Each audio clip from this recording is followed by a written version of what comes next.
Next. ಮಾನ್ಯ ಸಭಾಧ್ಯಕ್ಷರೇ, ಧರ್ಮಸ್ಥಳದಲ್ಲಿ ಸುಮಾರು 10-12 ವರ್ಷಗಳ ಹಿಂದೆ ಸೌಜನ್ಯನ ಕೊಲೆಯಾಗಿದೆ, ಅತ್ಯಾಚಾರ ಆಗಿರುವ ಒಂದು ವಿಚಾರ ಗೊಂದಲವನ್ನು ಸೃಷ್ಟಿ ಮಾಡಿತ್ತು ಸಭಾಧ್ಯಕ್ಷರೇ. ಆನಂತರ ಅದು ಕೋರ್ಟಿನಲ್ಲಿ ಅದಕ್ಕೆ ಶಿಕ್ಷೆ ಆಗುವಂಥದ್ದು, ಆನಂತರ ಅವರನ್ನು ಬಿಡುಗಡೆ ಆಗುವಂಥ ಕೆಲಸಗಳು ಆಗಿತ್ತು. ಆದರೆ ಸಮಾಜದಲ್ಲಿ ಎಲ್ಲ ಕಡೆ ಗೊಂದಲ ಅದೇ ರೀತಿ ಇತ್ತು ಸಭಾಧ್ಯಕ್ಷರೇ.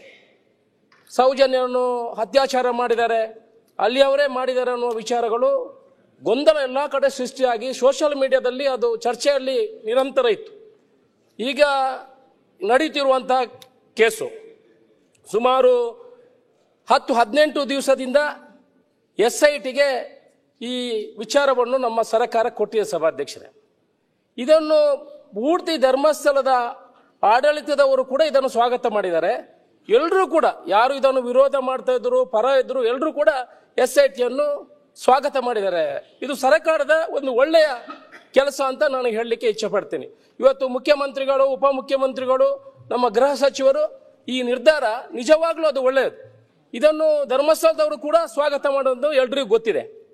ಇದರಿಂದ ಏನಾಗಿದೆ ಅಂತ ಹೇಳಿದ್ರೆ, ಈ ಸಮಾಜದಲ್ಲಿ ಏನು ಗೊಂದಲ ಇತ್ತು ಧರ್ಮಸ್ಥಳದ ಬಗ್ಗೆ, ಇಡೀ ರಾಜ್ಯದಲ್ಲಿ ವಿಶ್ವದಲ್ಲಿ ಕೂಡ ಭಕ್ತಾದಿಗಳು ಇದ್ದಾರೆ, ಅವರ ಮನಸ್ಸಿನಲ್ಲಿ ಒಂದು ಗೊಂದಲ ಇತ್ತು. ಆ ಗೊಂದಲಕ್ಕೆ ಇವತ್ತು ತೆರೆ ಎಳೆಯುವಂತಹ ಕೆಲಸ ಬಹುಶಃ ಸರ್ಕಾರ ಮಾಡಿದೆ. ಸರ್ಕಾರ ತಗೊಂಡಿರುವಂತಹ ಒಂದು ಒಳ್ಳೆ ನಿರ್ಧಾರ ಸಭಾಧ್ಯಕ್ಷರೇ. ಆದ್ರೆ ನನ್ನ ಒಂದು ವಿಚಾರ ಏನಂತ ಹೇಳಿದ್ರೆ, ನಾನು ಕೂಡ ಪಕ್ಕದ ನಮ್ಮ ವಿಧಾನಸಭಾ ಕಾನ್ಸ್ಟಿಟ್ಯೂನ್ಸಿ ಇರುವುದು ನನ್ನ ಪಕ್ಕದಲ್ಲಿ ಸಭಾಧ್ಯಕ್ಷರೇ. ಇದರಲ್ಲಿ ರಾಜಕೀಯ ಮಾಡುವುದು ಒಳ್ಳೆಯದಲ್ಲ. ಅಧಿಕಾರದಲ್ಲಿರುವ ಕಾಂಗ್ರೆಸ್ ಪಕ್ಷ, ನಮ್ಮ ಪಕ್ಷ ಕೂಡ ಧರ್ಮಸ್ಥಳದ ವಿರೋಧ ಇಲ್ಲ. ಇವತ್ತು ನಮ್ಮ ಪಕ್ಷ SITಗೆ ಕೊಟ್ಟದ್ರಿಂದ ನಮ್ಮ ಮುಖ್ಯಮಂತ್ರಿಗಳು, ಉಪಮುಖ್ಯಮಂತ್ರಿಗಳು, ಗೃಹ ಮಂತ್ರಿಗಳು SITಗೆ ಕೊಟ್ಟಿರೋದ್ರಿಂದ ಬಹುಶಃ ಜನರಲ್ಲಿರುವಂತಹ ಗೊಂದಲ ನಿವಾರಣೆಗೆ ದಾರಿಯಾಗಿದೆ ಅಂತ ನನ್ನ ಅಭಿಪ್ರಾಯ ಸಭಾಧ್ಯಕ್ಷ. ಇದರಲ್ಲಿ ನಾವು ಅವರ ಪರವಾಗಿದ್ದೇವೆ, ವಿರೋಧ ಪಕ್ಷದವರು 13 ದಿವಸ ಅಂತದ್ದು ಯಾವುದೇ ಮಾಹಿತಿಗಳನ್ನು ಅದರ ಪರವಾಗಿ ಯಾರು ಸ್ಟೇಟ್ಮೆಂಟ್ಗಳನ್ನು ಮಾಡಲಿಲ್ಲ. 13 ದಿವಸ ನಂತರ ಅದರಲ್ಲಿ ಜನರ ಪರ ವಿರೋಧವನ್ನು ನೋಡಿಕೊಂಡು ಆನಂತರ ಒಂದು ಪರವಾಗಿ ತಗೊಳ್ಳುವುದಂತಲ್ಲ, ನಮ್ಮ ಸರ್ಕಾರ ಕೂಡ ಅದರ ವಿರೋಧವಾಗಿಲ್ಲ. ನಾವು SIT ಕೊಟ್ಟಿರೋದ್ರಿಂದ ಇಡೀ ಧರ್ಮಸ್ಥಳದ ಭಕ್ತಾದಿಗಳು ಯಾರಿದ್ದಾರೆ ಅವರ ಗೊಂದಲಕ್ಕೆ ತೆರೆ ಎಳೆಯುವಂತಹ ಕೆಲಸವನ್ನು ಬಹುಶಃ ನಮ್ಮ ಸರ್ಕಾರ ಮಾಡಿದೆ. ಇದು ಒಳ್ಳೆಯ ಕೆಲಸ. ಆದರೆ ಮುಂದಿನ ದಿವಸಗಳಲ್ಲಿ ಇನ್ನು ಅಲ್ಲಿ ಆಗಿಬೇಕು, ಇಲ್ಲಿ ಆಗಿಬೇಕು, ಇನ್ನೊಂದು ಈಗ ಒಂದು ಹಂತದ ಮಾಹಿತಿ ಬಂದಿದೆ, ಒಂದು ಹಂತದ ರಿಪೋರ್ಟ್ ನಮಗೆ ಬಂದಿದೆ. ಅದರಿಂದ ಮುಂದಿನ ಹಂತದಲ್ಲಿ ಇದಕ್ಕೆ ಯಾವ ರೀತಿ ಕಾನೂನಿನ ಪ್ರಕಾರ ಯಾವುದೇ ಕ್ರಮಗಳನ್ನು ಕೈಗೊಳ್ಳಬೇಕು ಅದನ್ನು ಮಾನ್ಯ ಮುಖ್ಯಮಂತ್ರಿಗಳು, ನಮ್ಮ ಉಪಮುಖ್ಯಮಂತ್ರಿಗಳು ಮೊದಲ ದಿವಸವನ್ನು ಹೇಳಿದ್ದಾರೆ. ನಾವು ಧರ್ಮಸ್ಥಳದ ಪರವಾಗಿದ್ದೇವೆ, ನಾವು ಹಿಂದೂ ಧರ್ಮದ ಪರವಾಗಿದ್ದೇವೆ, ನಾವು ಅದರ ವಿರೋಧಿಗಳಲ್ಲ, ನಾನೆಲ್ಲ ಭಕ್ತ ಆಗಿದ್ದೇನೆ. ಅದರಿಂದ ನಾವು ಸರ್ಕಾರ ಯಾವುದೇ ಧರ್ಮದ ವಿರೋಧಗಳಲ್ಲ, ಅಂತಹ ಕ್ಷೇತ್ರವನ್ನು ಕೂಡ ಉಳಿಸುವಂತಹ ಕೆಲಸವನ್ನು ಸರ್ಕಾರ ಮಾಡ್ತದೆ. ಜೊತೆಯಲ್ಲಿ ಆ ಧರ್ಮಸ್ಥಳ ಕ್ಷೇತ್ರ ಬರೀ ಧರ್ಮದ ಕ್ಷೇತ್ರ ಮಾತ್ರ ಅಲ್ಲ ಸಭಾಧ್ಯಕ್ಷರೇ, ಇಡೀ ದಕ್ಷಿಣ ಕನ್ನಡ ಜಿಲ್ಲೆಗೆ ಅದೊಂದು ಟೆಂಪಲ್ ಟೂರಿಸಂ ಕೂಡ ಅದು ಸಾಕ್ಷಿಯಾಗಿದೆ. ಅದರಿಂದ ಸರ್ಕಾರ ಇದರ ಪರವಾಗಿ ಇದೆ. ಎಲ್ಲರೂ ಇದರ ಪರವಾಗಿ ಏನೇನು ಕಾನೂನು ಪ್ರಕಾರವಾಗಿ ಕ್ರಮವನ್ನು ತಗೊಳ್ಬೇಕು ಅದನ್ನು ಮಾಡುವಂತಹ ಕೆಲಸವನ್ನು ಮಾಡ್ತದೆ ಅನ್ನುವ ವಿಚಾರಗಳನ್ನು ಈ ಇಡೀ ರಾಜ್ಯಕ್ಕೆ ತಿಳಿಸುತ್ತಾ ಅವಕಾಶಕ್ಕೆ ಒಂದೇ ಸುರೇಶ್ ಶೆಟ್ಟಿ ನೆಕ್ಸ್ಟ್ ಫಸ್ಟ್ ಸುರೇಶ್ ಶೆಟ್ಟಿ ಅವರು ಮಾತಾಡ್ತಾರೆ. ನೆಕ್ಸ್ಟ್ ಆರ್ಗ ಜಾನಂದ್ ಮತ್ತು ವಿಶ್ವನಾಥ್. ಸನ್ಮಾನ್ಯ ಅಧ್ಯಕ್ಷರೇ, ಲಾಸ್ಟಿಗೆ ಅಣ್ಣಪ್ಪ ಪಂಜುರ್ಲಿ ಮತ್ತು ಮಂಜುನಾಥ ನನ್ನ ಮನೆ ದೇವರು. ಬಹಳ ಆತಂಕದಿಂದ, ಕಳಕಳಿಯಿಂದ ಈ ವಿಷಯವನ್ನು ನಾನು ಪ್ರಸ್ತಾಪ ಮಾಡ್ತಾ ಇದ್ದೀನಿ. ನಾವೆಲ್ಲ ಕೇಳಿದ್ದೀವಿ, ಕುಂಬಾರನಿಗೆ ವರ್ಷ, ದೋಣಿಗೆ ನಿಮಿಷ ಅಂತೇಳಿ. ರಾಮಾಯಣದಲ್ಲಿ ಸೀತಾಮಾತೆ ಮೇಲೆ ಒಂದು ಅಪವಾದ ಬಂದಾಗ ಆ ಅಪವಾದದಿಂದ ಹೊರಬರಬೇಕೆನ್ನುವಂಥ ಚಿಂತನೆಯೊಂದಿಗೆ ಶ್ರೀರಾಮಚಂದ್ರ ತುಂಬು ಗರ್ಭಿಣಿ ಸೀತೆಯನ್ನು ಕಾಡಿ ಕಳಿಸ್ಕೊಡ್ತಾನೆ. ಆದರೆ ಅದು ದೊಡ್ಡ ಸುದ್ದಿ ಆಗ್ತದೆ. ಅವರು ಅದರಿಂದ ಪಾವಿತ್ರತೆಯನ್ನು ಉಳಿಸ್ಕೊಂಡು ಅವಳು ಪ್ರೂವ್ ಮಾಡ್ತಾಳೆ, ನಾನು ಏನು ಎಲ್ಲೂ ಶೀಲ ಕೆಟ್ಟಿಲ್ಲ ಅಂತೇಳಿ. ಅದು ದೊಡ್ಡ ಸುದ್ದಿನೇ ಆಗೋದಿಲ್ಲ. ಹಾಗಾಗಿ ಈ ನಾಡಿನ ದೇವಸ್ಥಾನಗಳು, ದೈವಸ್ಥಾನಗಳು, ಮೂಲಸ್ಥಾನಗಳು, ನಾಗಸ್ಥಾನಗಳು ನಮ್ಮ ಪೂರ್ವಜನಮಗೆ ಬಿಟ್ಟು ಹೋದ ಅಪೂರ್ವ ಆಸ್ತಿ ಅಂತ ಭಾವಿಸ್ತಾನೆ. ಅಲ್ಲಿಯ ಕಲ್ಲುಗಳು, ಕಂಬಗಳು ಕೂಡ ನಮ್ಮ ಆಸ್ತಿಕತೆ, ಅಗಾಧತೆ, ಸೊಲ್ಲನ್ನು ಫಲವಿಸ್ತವಂತೆ. ತುಂಬ ನೋವಿಂದ ಹೇಳ್ತಾ ಇದ್ದೀನಿ, ಸೌಜನ್ಯ ಕೇಸಿನ ಬಗ್ಗೆ ನಮಗೆಲ್ಲ ಅನುಕಂಪ ಇದೆ, ಆ ಕುಟುಂಬದ ಬಗ್ಗೆ ನಮಗೆಲ್ಲ ಅನುಕಂಪ ಇದೆ. ಆ ಹೋರಾಟದಲ್ಲಿ ನಾವು ಕೂಡ ಭಾಗಿಗಳಾಗಿದ್ದೀವಿ. ಸತ್ಯ ಹೊರಗೆ ಬರಬೇಕು, ಅನಂತರ ಅಪರಾಧಿಗಳ ಶಿಕ್ಷೆ ಆಗಬೇಕು ಅನ್ನೋದು ಎರಡು ಮಾತಿಲ್ಲ. ಆದರೆ ಇತ್ತೀಚೆಗೆ ನಡೆಯುವಂಥದ್ದು ಏನು, ಬಹುಶಃ ನಮಗೂ ಒಂದು ಗೊಂದಲ ಇತ್ತು, ಸಣ್ಣ ಗೊಂದಲ ಇತ್ತು. ಆದರೆ ಇದೆಲ್ಲ ಸಮಾಜಕ್ಕೆ ತಿಳಿಬೇಕು. ಆ ಕ್ಷೇತ್ರದ ಮೇಲೆ ಆಗಿರ್ತಕ್ಕಂತಹ ಆ ಒಂದು ರೀತಿಯ ಗೊಂದಲಗಳು, ಒಂದು ರೀತಿಯ ನಿಗೂಢತೆ, ಒಂದು ರೀತಿಯ ಅವಮಾನಗಳು ನಿಮ್ಗೆಲ್ಲ ಗೊತ್ತಿದೆ. ನೀವು ಅಲ್ಲಿಯವರು, ಆ ಕ್ಷೇತ್ರದವರು ಎಷ್ಟೆಲ್ಲ ಒಳ್ಳೆ ಪುಣ್ಯ ಕೆಲಸವನ್ನು ಮಾಡ್ತಿದ್ದಾರೆ. ನಾವು ನೇರವಾಗಿ ನಾವು ಎಲ್ಲ ಭಾಗಿಗಳಾಗಿದ್ದೀವಿ ಅವರ ಕ್ಷೇತ್ರದ ಇದರಲ್ಲಿ. ನಮ್ಗೊಂಥರ ಗೊಂದಲ ಇತ್ತು. ಆಯ್ತು, SIT ಮಾಡಿದ್ದೀರಿ, ಆದರೆ ಅಲ್ಲಿ ಇರ್ತಕ್ಕಂಥ ಸತ್ಯಾಸತ್ಯತೆ ಖಂಡಿತ ಜನರಿಗೆ ತಿಳಿಸ್ಬೇಕು. ಆ ಮಟ್ಟದ, ಯಾಕಂದ್ರೆ ನಾವೆಲ್ಲ ಮುಂಬೈಯಿಂದ ಬೇರೆ ಬೇರೆ ಕಡೆ ನಮಗೆಲ್ಲ ದಿನ ದೂರವಾಣಿ ಕರೆ ಬರ್ತಾ ಇದೆ. ಧಾರ್ಮಿಕ ಕ್ಷೇತ್ರ ಅಂತ ಹೇಳಿದ್ರೆ ಒಂದು ನಂಬಿಕೆ ಮತ್ತು ಅಪನಂಬಿಕೆಗಳ ನಡುವೆ ಇರ್ತಕ್ಕಂಥ ಒಂದು ಶ್ರದ್ಧಾ ಕೇಂದ್ರ ಅದು ಈ ನಾಡಿನ ಅಸ್ಮಿತೆ ಕೂಡ. ಹಾಗಾಗಿ ಇವತ್ತು ನಮ್ಮ ಉತ್ತರ ಕನ್ನಡದಲ್ಲಿ ಹೇಳ್ತಾರೆ, ಇದ್ದ ಮೂವರಲ್ಲಿ ಕದ್ದವರು ಯಾರು ಅಂತೇಳಿ. ಒಂದು ಎಲ್ಲೋ ಚೊಂಬು ಕಳ್ತನ ಆಗ್ತದಂತೆ, ಅವ್ರು ಅಲ್ಲೇ ಇರ್ತಾರೆ. ಹಾಗಾಗಿ ಹಿಡ್ಕೋ ಬಡ್ಕೋ ಅಂತೇಳಿ 3 ಜನರನ್ನೇ ಸೂಚಿಸೋ ಬಿಟ್ರೆ ರಿಸಲ್ಟ್ ಏನು ಬರಲಿಲ್ಲ ಅಲ್ಲಿ. ಆ ನಿಟ್ಟಿನಲ್ಲಿ ಖಂಡಿತವಾಗಿ ಇವತ್ತು ನಮ್ಮ DCM ಅವರು ಅಲ್ಲಿಗೆ ಕ್ಷೇತ್ರಕ್ಕೆ ಬಂದಾಗ ಹೇಳಿದ್ರು, ಅವರು ಒಂದು ಒಳ್ಳೆ ಉದ್ದೇಶದಿಂದ ಈ ಒಂದು ಕೆಲಸ ಆದ್ರೆ ಇಲ್ಲ ಇರತಕ್ಕಂಥ ಎಲ್ಲ ಗೊಂದಲ ನಿವಾರಣೆ ಆದ್ರೆ, ಯಾಕಂತ ಹೇಳಿದ್ರೆ ಕಟ್ಟಲಿಕ್ಕೆ ಬಹಳ ಕಷ್ಟ ಆಗ್ತದೆ. ಸರಿ, ಯಾಕಂದ್ರೆ constructive is very difficult, destructive is very easy ಅನ್ನೋ ಮಾತನ್ನ ನಾವೆಲ್ಲ ಕೇಳಿದ್ದೀವಿ. ಆ ನಿಟ್ಟಿನಲ್ಲಿ ಖಂಡಿತವಾಗಿ ಸರ್ಕಾರ ಇವತ್ತು ಈ ಟೆಂಪೋ ಹಾಗೆ ಮೇಂಟೈನ್ ಆಗ್ತಾ ಇದೆ. ಇವತ್ತಾರು ಇನ್ಯಾರು ಇಬ್ಬರು ಬಂದಿದ್ದಾರೆ, ಆ ಟೆಂಪೋ ಹಾಗೆ ಮೇಂಟೈನ್ ಆಗ್ತದೆ. ಆ ಗೊಂದಲ ಆ ರೀತಿ ಅದನ್ನೆಲ್ಲ ಪರಿಹಾರ ಮಾಡಬೇಕು ಸರ್ಕಾರ ಅಂತ ಹೇಳ್ತಾ ಖಂಡಿತ ಅವಕಾಶ ಹೊಂದಿಸಿ ನಮಸ್ಕಾರ. ಜ್ಞಾನೇಂದ್ರ ಕೊಡ್ತೇನೆ ನೆಕ್ಸ್ಟ್ ವಿಷಯ.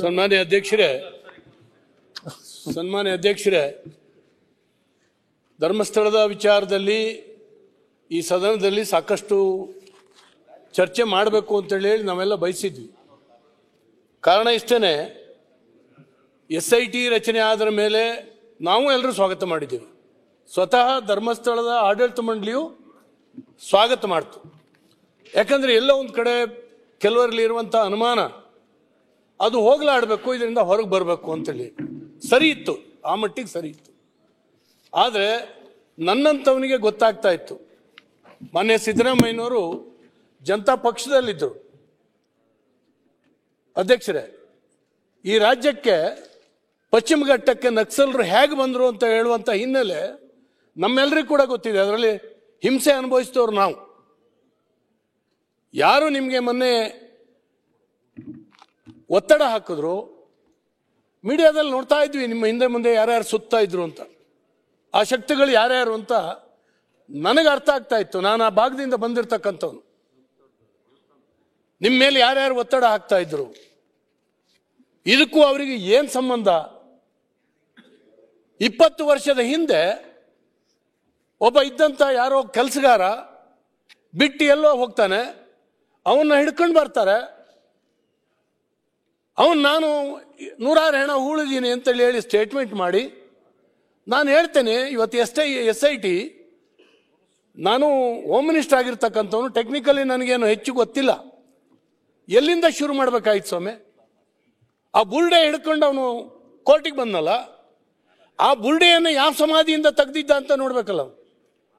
ನಮ್ಮಲ್ಲಿ ಒಂದು ಸಮಾಧಿ ಅಗಿಯೋದಷ್ಟು ಸುಲಭ ಅಲ್ಲ, ಬಹಳ ಗೌರವಾನ್ವಿತವಾಗಿ ಹೂಳ್ತಾರೆ.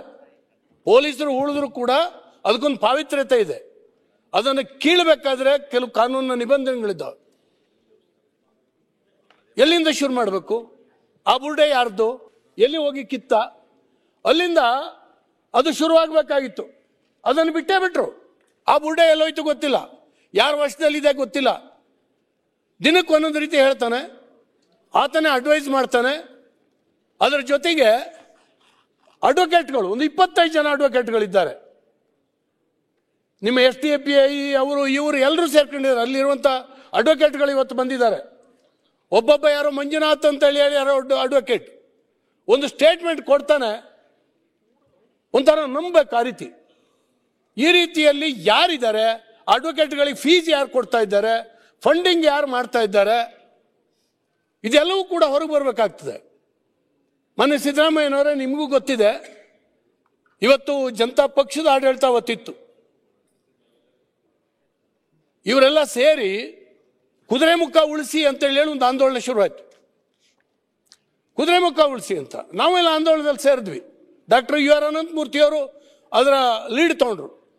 ಇವರೆಲ್ಲ ಸೇರಿ ಅವ್ರನ್ನ ಲೀಡ್ ತೊಗೊಳಕ್ಕೂ ಹೇಳಿದ್ರು. ಆ ಪಾದಯಾತ್ರೆ ಶಿವಮೊಗ್ಗಕ್ಕೆ ಬಂತು, ಅಲ್ಲಿಗೆ ಕ್ಲೋಸ್ ಆಯಿತು. ನಾವೆಲ್ಲ ನಂಬಿದ್ವಿ ಇದೊಂದು ಪ್ರಾಮಾಣಿಕವಾಗಿ ಕುದುರೆಮುಖ ಉಳಿಸಿ ಒಂದು ಪರಿಸರದ ಹೋರಾಟ ಅಂತ. ಒಂದು ದಿವಸ ಶಿವಮೊಗ್ಗ ಹೋಟ್ಲ್ನಲ್ಲಿ ಮೀಟಿಂಗ್ ಆಗಿ ನಾನು ಹೋಗೋದು ಲೇಟ್ ಆಯಿತು. ಯು ಆರ್ ಅನಂತಮೂರ್ತಿಯವರು ನನ್ನ ನೋಡಿದ ಕೂಡಲೇ ಆ ಹೋಟೆಲ್ನ ಸಭೆಯಿಂದ ಹೊರಗೆ ಬಂದರು. ನನ್ನ ಹೆಗಲ ಮೇಲೆ ಕೈ ಹಾಕಿ, ಜ್ಞಾನೇಂದ್ರ ನೀನು ಅಲ್ಲಿ ಹೋಗೋದು ಒಳ್ಳೆಯದಲ್ಲ, ನಾನು ಕೂಡ ಹೋಗಿ ಸಿಕ್ಕಾಕೊಂಡಿದ್ದೇನೆ, ಅವರೆಲ್ಲರೂ ಪ್ರೋ ನಕ್ಸಲಿಸ್ಟ್ ಇದ್ದಾರೆ, ನಮ್ಮನ್ನು ದುರ್ಬಳಕೆ ಮಾಡ್ಕೊಂಡು ಈ ಹೋರಾಟ ಮಾಡ್ತಾ ಅವರು ಪಶ್ಚಿಮ ಘಟ್ಟದಲ್ಲಿ ಅವರ ದಾರಿಯನ್ನು ನೆಲೆಯನ್ನು ಸ್ಥಾಪನೆ ಮಾಡುವಂಥ ಸ್ಕೆಚ್ ಮಾಡುವಂಥ ಎಲ್ಲ ಕೆಲಸವನ್ನು ಮಾಡ್ಕೊಂಡು ಬಂದಿದ್ದಾರೆ.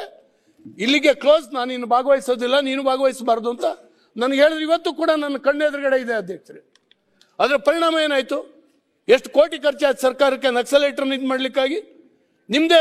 ನಿಮ್ಮದೇ ಪಕ್ಷದಿಂದ ಶೇಷೇಗೌಡರು ಅಂತೇಳಿ ಹೇಳಿ ಒಂದು PLD ಬ್ಯಾಂಕಿಗೆ ನಾಮಿನೇಟ್ ಮಾಡಿದ್ರು. ಹೆಂಡತಿ ಮಕ್ಕಳ ಎದುರುಗಡೆ ಕೊಚ್ಚಿ ಕೊಂದರು. ಇಂಥದ್ದು 106 ಕೊಲೆಗಳಾಯ್ತು ಅವರ ದಸೆಯಿಂದಾಗಿ. ಅಲ್ಲಿಗೆ ಬರ್ತೀನಿ ನಾನು. ಇದರ ಪರಿಣಾಮ ಇವತ್ತು ಆಂಟಿ ನಕ್ಸಲ್ ಸ್ಕ್ವಾಡ್ ಮಾಡಿದ್ವಿ. ಎಷ್ಟು ಖರ್ಚಾಯ್ತು? ಈಗಲೂ ಕೂಡ ಸ್ಕ್ವಾಡ್ ಅಲ್ಲಿದೆ. ಇದೇ ಶಕ್ತಿಗಳು ಇವತ್ತು ಬಂದಿದ್ದಾವೆ. ಇದೇ ಶಕ್ತಿಗಳು ಹಿಂದೂ ಭಾವನೆಗೆ ಘಾಸಿ ಉಂಟು ಮಾಡುವಂಥ, ಹಿಂದೂ ಪವಿತ್ರ ಕ್ಷೇತ್ರಗಳ ಒಂದು ನಿರ್ನಾಮ ಮಾಡುವಂಥ ಒಂದು ಸಂಕಲ್ಪವನ್ನು ಹೊತ್ತು ಬಂದಿದ್ದಾರೆ. ಅವ್ರು ಏನಾರು ಇರಲಿ ಸರ್, ಅವ್ರ ಅಜೆಂಡಾಗಳಿರ್ತದೆ. ನಾನು ಹೇಳೋದು ಸರ್ಕಾರ ಈಲ್ಡ್ ಆಗಬಾರ್ದಾಗಿತ್ತು. ನ್ಯೂಸ್ ಫಸ್ಟ್ ನಿರ್ಭೀತಿಯಿಂದ ನಿಮ್ಮ ಪರವಾಗಿ.